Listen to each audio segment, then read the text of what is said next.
Hey friend, do you want to offer meaningful learning solutions that create behavior change, fit in the flow of work, and yield real results for your nonprofit? If yes, this is the podcast for you.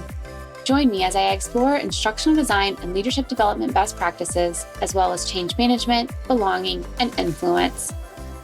If we haven't met yet, I'm Heather, and I've been in your shoes.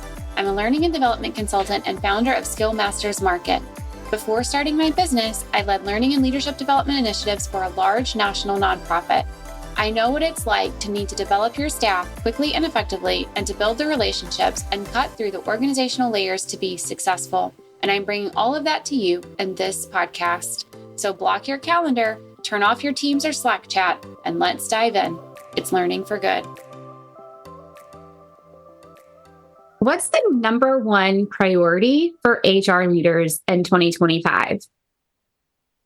You may remember from a previous Learning for Good episode that it's leader and manager development. Gartner did a study that places people manager development as the number one priority. And I love that. People managers have a hard job. They have to set goals, manage resources, support real humans who are not always easy to support, and keep everything moving on time and within budget so the organization can meet its goals. Let's think about some people manager roles in nonprofits. First, let's imagine you're a people manager at a zoo, and I'll use the Pittsburgh Zoo and Aquarium as the example.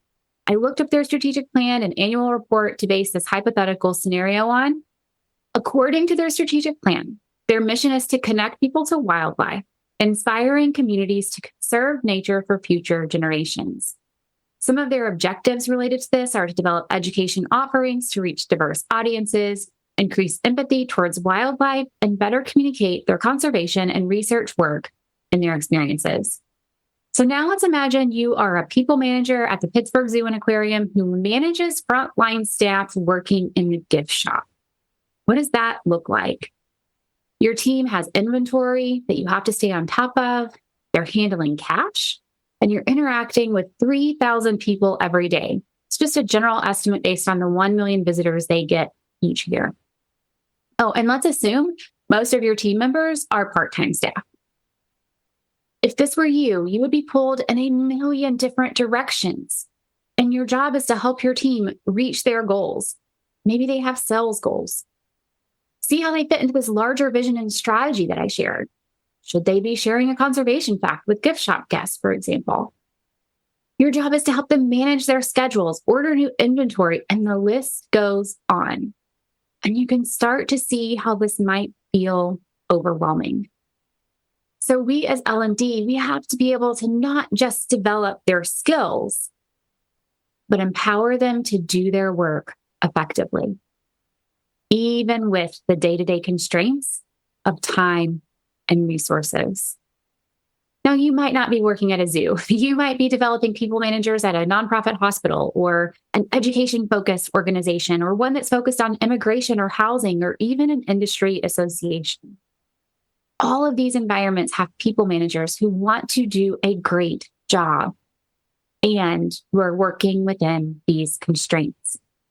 And that's why I've invited Kamaria Scott, IO psychologist focused on people manager development and enablement, to join me today to share how you can improve the health of your organization by investing in your people managers.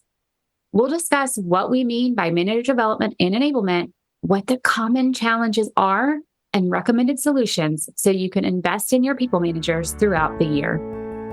Let's dive in. It's Learning for Good.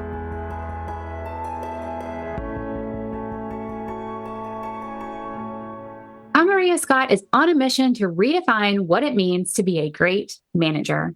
As an industrial and organizational psychologist, award-winning learning strategist, and founder of Enetic, she spent over 2 decades helping organizations unleash the full potential of their people leaders. From building global learning initiatives at Fortune 500 companies like Accenture and FIS to designing innovative leadership programs that stick, Kamaria's approach blends science, empathy, and practicality. She's not just about theory, she's about action. Kamaria believes that every manager has the power to create workplaces where people thrive, and she's made it her life's work to show them how. When she's speaking to a room full of leaders, coaching executives, or hosting her Manager to Manager podcast, Kamaria delivers real talk with humor, energy, and a deep understanding of what it takes to lead in today's world. She specializes in bridging the gap between strategy and day-to-day leadership, helping managers navigate the messy human side of work with confidence and clarity. Kamaria holds advanced degrees in industrial and organizational psychology and adult education. Her real expertise comes from years of walking alongside leaders as they grow. She's been called a coach's coach and a leadership whisperer, titles she wears with pride. When she's not coaching or speaking, you'll find her curating solutions to help managers thrive one practical tool at a time. Kamaria, I am so glad that you joined me today. Welcome to the show. Thank you for having me. I'm so excited to be here with you. I can't wait for this conversation. We know that people manager development is so important. We know that this group of people is critical to all of our organizations, and it's going to be a priority again this year, but it's not always effective. And so I can't wait to dive in with you and hear your recommendations for people manager development and enablement here today. Oh my gosh, I'm so excited to share. I think you already hit a hot spot with me, is that we do a lot of it, but it is not always effective. So I'm always excited to talk about how we can deliver quality, impactful training to people leaders and help them be successful. Absolutely. I cannot wait. Before we get there, though, I would love to hear a little bit more about your career journey. It's one thing to read a bio and share a little bit about you, but how did you get where you are today? Yes. You know what? I think my career path was probably predestined. It happened so organically, and it started before I even had my first real corporate grown-up job. I grew up, I'm a child of sort of like the 90s. I graduated from high school in 97, and I used to work for AOL back in the day when they went from the hourly plan to the unlimited plan. So I always tell people, you remember that sound. If you're a certain age, you remember the like, boo, boo, boo, you've got mail. And so I worked for their call center that summer when we went to the unlimited plan. And I always say it was the best of times and it was the worst of times, meaning that we were so busy. The demand was so crazy. The growth was so amazing, but we probably weren't as prepared for it as we should have been. And so we were going through a ton of growth and change. And what I remember about that time and why it was so important to my career overall is because we had these amazing people leaders that made that time that was like, wow, they made it better. They really created this culture. We're all in this together. We're all growing together. And so the impact of a great people leader was evident to me, but also the notion of employee engagement and being passionate about your work and making work just a great place to be was imparted on me before I even had the language to understand what those two things really meant. And so at the time I was a college student, I, went on to get, as you mentioned, my bio degree in psychology and psychology because I knew I wanted to study the lives of people at work, and in particular, employee engagement and what it was like to create spaces where people could have the skill sets and the desire to do their best work. And so, post-graduating from grad school, I sort of floated around a little bit and I landed in a healthcare system where my primary role was to help managers interpret their employee engagement survey results, to help develop skills and things of that nature. And so I really started understanding the connection between what a manager did, how that impacted the employees, and how that then impacted the patients. So that kind of connection stood with me for a while as I sort of left the healthcare system. I worked for an urgent care startup. So I stayed in healthcare, but I worked for an urgent care startup. And that's where I really started to understand not only the aspect of development, but performance. How do we create the performance that we want? So at that organization, I have to say I was a resident fix-it girl. Whenever something wasn't working well, they sent me to the clinic to figure out why not. And that, again, it put me working side by side with whoever the clinic director was, whoever was running at that clinic. So that relationship of working with the leader, the manager, whoever's in charge to kind of figure out what's not working and why not and what might we need to change just became this sort of pattern in my career. And then I actually rolled so you'll hear sort of like I jump through different genres, but I left healthcare and went to work for a grocery store chain in the Southeast. And I had the amazing opportunity to be working in the operations side of the business, the actual taking the groceries from the distribution center out to the stores. And I worked for a CEO who was amazing. And he really challenged me to help our store directors be better store directors, because that theme of the guest experience is heavily influenced by the employee experience came up once again. And so we really worked hard to make sure that we had store directors who could create the right experience in the stores for our employees so they could serve our customers. So that really kind of has become the theme of my career, in finding myself in organizations, understanding what their mission or value is, tying that back to the team experience and who leads the team, the manager, and working with the manager to kind of to help craft the right experiences. So that's been the short version of my career journey, just doing what I do and loving it. It sounds so rewarding to be able to work directly with some of those people managers and create those environments, help them create those environments and develop them.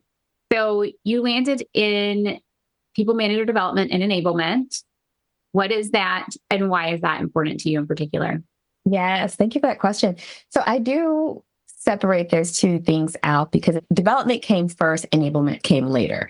A lot of us, right, and probably your audience starts out in L&D. We start out doing the tactical part of our development thing. So even in my career, I started off just facilitating courses, right? Just teaching classes. How do you give feedback? How do you set goals? And that's really important. So I think for me, like the development piece is making sure that the managers have the right skill sets to do the job you need them to do. You want them to be able to just tactically execute, but also have a little bit of strategic focus.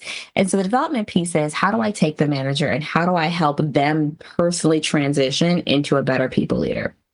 The enablement piece came later because, and I will admit this, I started developing managers before I was a manager. Many of us, if we're being honest, are in that boat. And I remember being in a classroom and I was doing my whole performance management spiel. I was talking about, managing out your performers. And I had a manager literally look me dead in my eyes and say, "That is so nice what you just said. I am not going to do that." And I was like, "Oh, okay, why not?" And he explained to me, he said, "I hear you. But here's the thing. If I manage out this low performer, it is a 50-50 shot on whether or not the requisition to replace that person is going to be approved. So I'm going to keep the person who might not be doing all the things because I at least know this person is here. I don't know if I'm going to get another person. If I don't get another person, then I or someone else on my team will have to do that work." And that was a very real conversation. And sometimes people will say, "Well, that they shouldn't say that." I'm like, well, no, they're acknowledging a roadblock. They're acknowledging a problem, right, to their performance and what we want them to do. And so I took that one step further. That stayed with me for many, many years. And it's important to note that, in my career, I'm also, I tell people I'm an HR girly. So I understand the ins and outs of HR in general. But then when I also became a manager, so shortly after that, I became a manager myself. And what I realized was that the role is so much more than we tell people that it is. It's so much more than what people think it is. And even as someone who developed other managers, was trying really hard to do all the things that a manager is supposed to do, it was killing me softly. It was really, really hard. So the enablement part came from understanding that not only do we need to develop people leaders and make sure they have the right skill sets, we need to advocate for what they need. And we need to remove the friction points that keep them from performing the way that we want them to perform. So I think of it as like, and we use this analogy pretty often in training, the development part is the car wash. It's me making them shiny and pretty again. But the environment around them is the dirty water. And so if you send them to me to go through the car wash, but then you dip them back in the dirty water, you've erased everything that I've done. So I advocate for enablement because it's the concerted effort to make sure that we identify the roadblocks to their performance and we erase those friction points for them.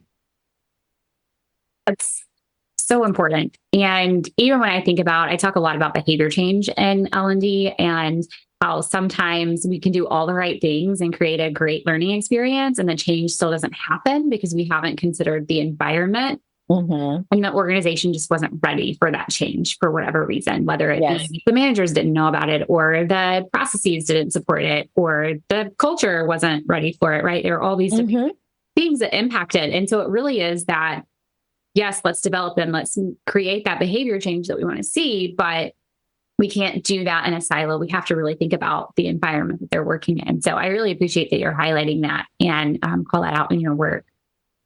So what are you seeing? You work with organizations all over the country. What are you seeing them struggle with the most when it comes to their people managers? I think where they're struggling with the most when it comes to their people managers, there's a couple things. I think one, they're still struggling with clarity on what good looks like. So when you think through what it means to be a good people manager, you could ask 6 different people, you get 6 different answers, right? I mean, there are some things that we think, commonly people should do, but I think the clarity is one of the things that they struggle with. We have a lot of still ubiquitous conversations about general leadership, and that's not the same for people leaders. So when you start talking and you start hearing about sort of leadership, it gets very loosey-goosey, and it gets very sort of like the fun uncle instead of like the actual things that a people leader is responsible for. So I think there's work to be done in just even defining what are the expectations of a people leader, and understanding that in most cases, we are not dealing with the same definition of people leadership that we dealt with like in the 80s. So when we think about managers, a lot of times what people are holding in their heads is this picture of some guy standing in an office looking down at workers in a glass, and then he goes and kind of just sits at his desk and, does a crossword puzzle or something. But a lot of managers are actually working managers. They are leading teams, but they're also doing work themselves. And so I don't know that our expectation has shifted to understand the current reality of what it means to be a people leader. And so I think the second thing that people are struggling with is not supporting people leaders in a way that is manageable and sustainable for their organization. So again, for a lot of them, training is the solution, period. And that is not sustainable from a development perspective, and it's not sustainable from an organization perspective, because you can't support people that are doing 16 million different things. You're not big enough tactically to be able to do that. So I think providing the right support structures, once they have an idea of what good looks like, is where we're continuing to struggle.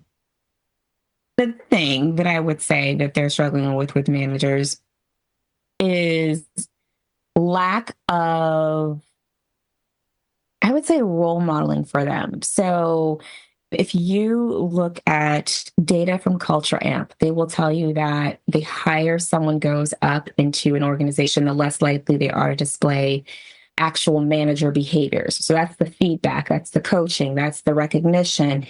And you're also seeing in the news that, we're doing a lot of laying off of middle managers as well.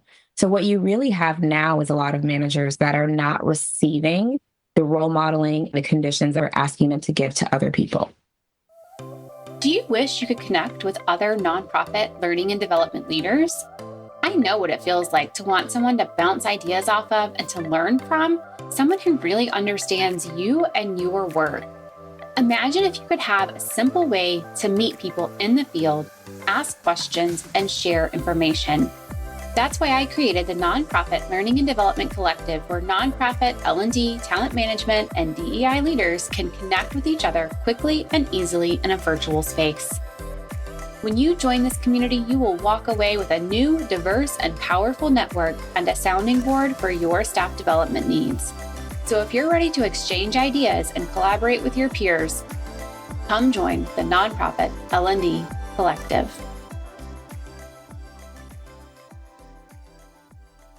Yeah, that's a really good point. And I feel like that could be a whole episode of like, why is that?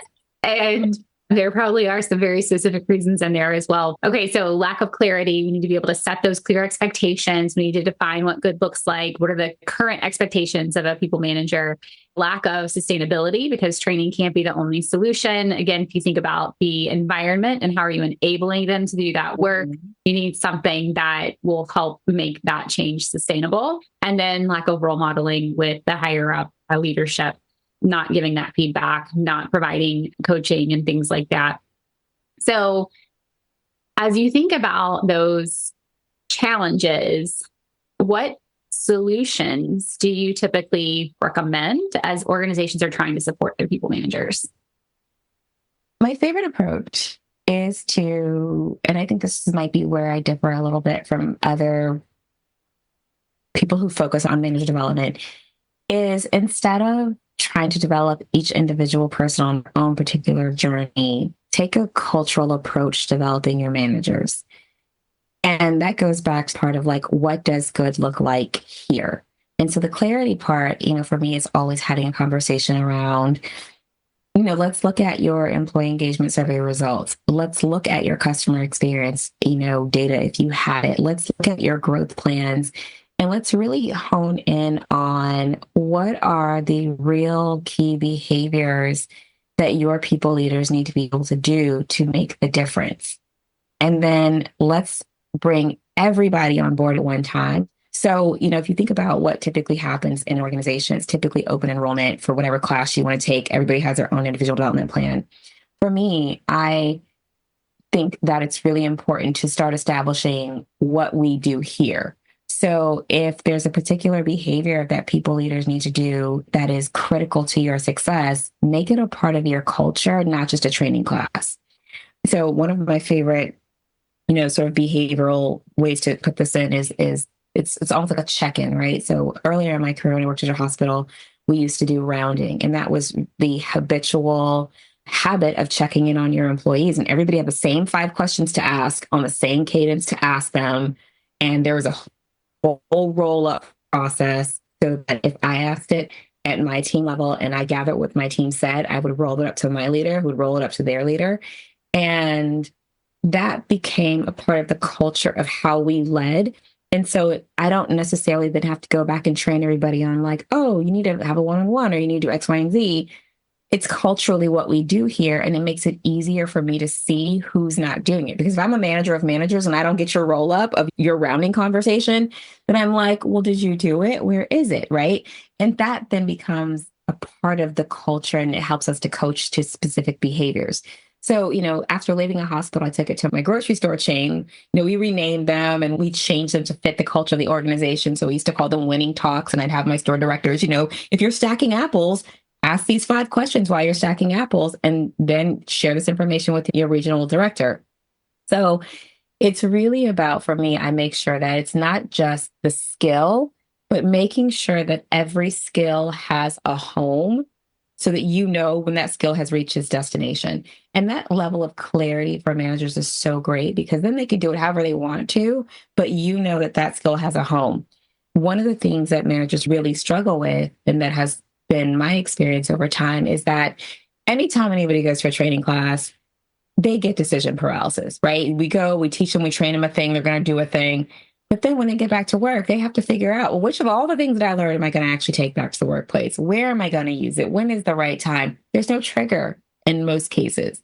But when you can designate a home for that behavior, then what you're doing is saying, I'm teaching you this to use it here.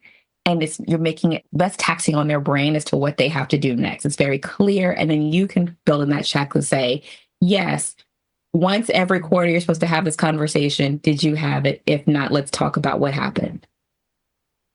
So I love that. I love the idea of the regular check-ins and making it just a part of the culture and how you do things, and thinking about that as kind of the trigger for that behavior, which is really important in behavior change. Is that why these solutions work, or is there more to it than that? It is why the solutions work, to be honest with you.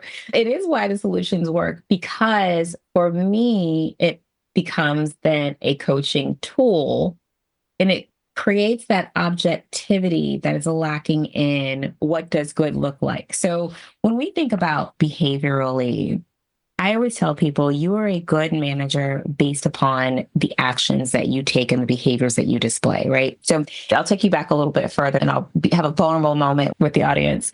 So I had a 360 done once, and it was one of those things where I had just gotten to an organization. I had a peer, her team was folded into my team. We were going through that sort of storming part of team formation, and they were like, hey, we're thinking of getting a 360. Will you do the 360 for us? And I was like, yeah, sure, whatever. When I got my 360 back, it was like my feelings were hurt. Like I thought I was doing a good job. My team thought otherwise. And in a way, I felt it was enlightening, but I also felt a sense of defensiveness because it felt also very subjective. It felt like, how do I respond to this? And it almost felt a little unfair. And so I said to myself, what I don't want to do is go through and be able to not respond and say, no, but I am a good people leader. So how do I manage that? And so through, again, just sort of my own research, helping, working through my organization, I was like, okay, if I'm going to be the people and I'm listening to what they're telling me, what they're saying to me is, hey, Kamaria, it looks like some people have an hour with you and some people have 30 minutes with you and we don't understand why, right?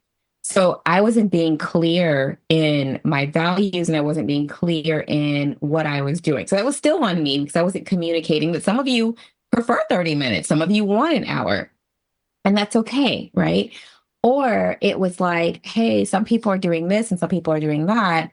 And I wasn't being very clear about each person has a development plan. It's just different based on that person. But what that aha moment did for me was it made me aware of the fact that we needed a better way to help people leaders know if they were being successful or not, that they could then say, yes, I am. So for me, if you kind of peruse, my model, I have 7 behaviors: know your team, share your vision, champion collaboration, enable growth. So there's 7 things. And if you're doing those things, I say you are a good people leader. To the extent that you're doing those things in a quality and consistent manner, you are a good people leader. So we start taking the guesswork out of it, and then we start building homes for those. So it then becomes very easy to say, yes, you are. If I come to you and I say, show me your development plan, show me how you're sharing your vision. What I'm really doing is I'm introducing what I call evidence-based leadership. And that gives a people leader a way to say, by this standard, these 7 behaviors, and I might do them my own way, but this is me being a good people leader because I can show you how I'm doing these things. So that's, for me, that has worked tremendously across organizations. I've done it in many organizations, and it just makes it very clear for people. The other reason why it works is because we all come to people leadership very differently. So I always tell people I am a hugs, braid your hair, cry with you kind of a people leader. I know that is not everybody, right? Some people may be like, but just bring me the data, help me out. But when you can say, listen, these are the 7 behaviors, and I don't care how you get there. So again, know your team for me is like, I'm going to have a conversation with you. I'm going to, we're going to have coffee. I'm going to be just leaning into my camera at you. But that might not be somebody else's way of getting to know their team, right? They may really like assessments, or so it's okay that you do it differently, but you know that you have to do it. So there's not a clear expectation of these are the behaviors. Very cleanly, very simply, if you're doing them and you can show me evidence of them, I wave my wand over you and I say, you are a good leader. There you go. And you're the leadership whisperer. So you say it, it must be true. There we go. So let's think for a minute about nonprofits. I gave a few examples in the intro, different types of nonprofits, but there are so many different nonprofits. Mm-hmm. Many of them have limited time and resources, as do a lot of for-profits as well, but they still want to invest in their people managers. So what is it that you recommend they prioritize, just knowing they might not be able to do everything all at once? I think the first thing that you should invest in is some development approach, but knowing, again, being very targeted in your development. So I think where people sometimes go wrong is I think they have to have this broad sweep of offerings.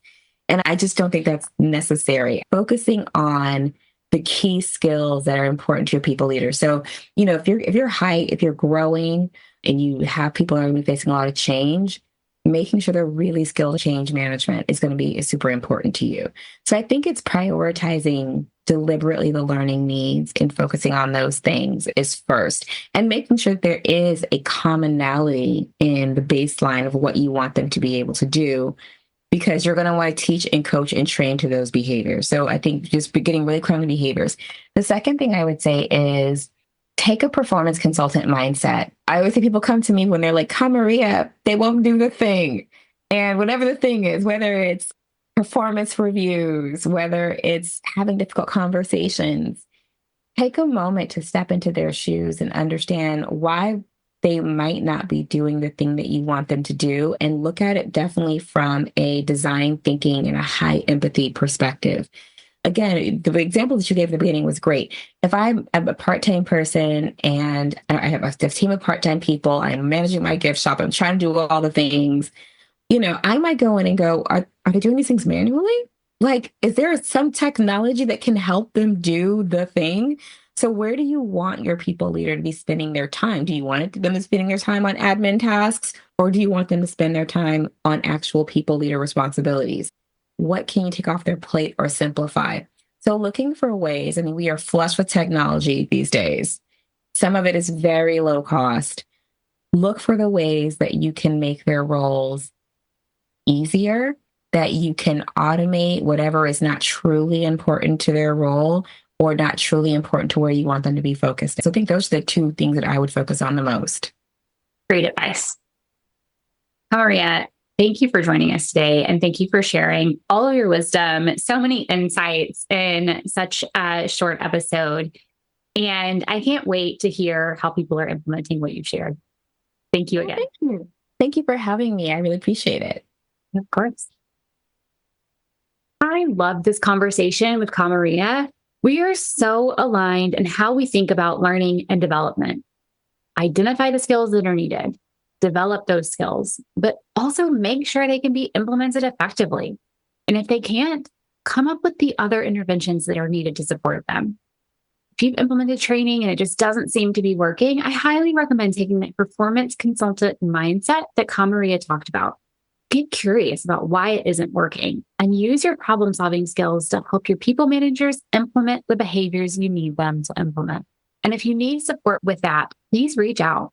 Don't feel like you have to do this alone. Whether you end up needing consulting services or simply a community to share ideas and get feedback, I've got you covered.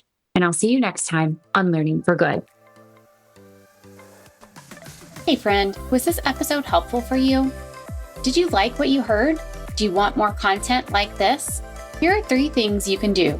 Hit subscribe, leave a review on Apple Podcasts or your podcast app of choice, share this episode with a colleague.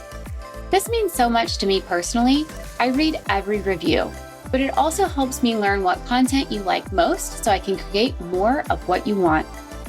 All right, turn that Teams or Slack chat back on when you're ready, and I'll see you next time on Learning for Good.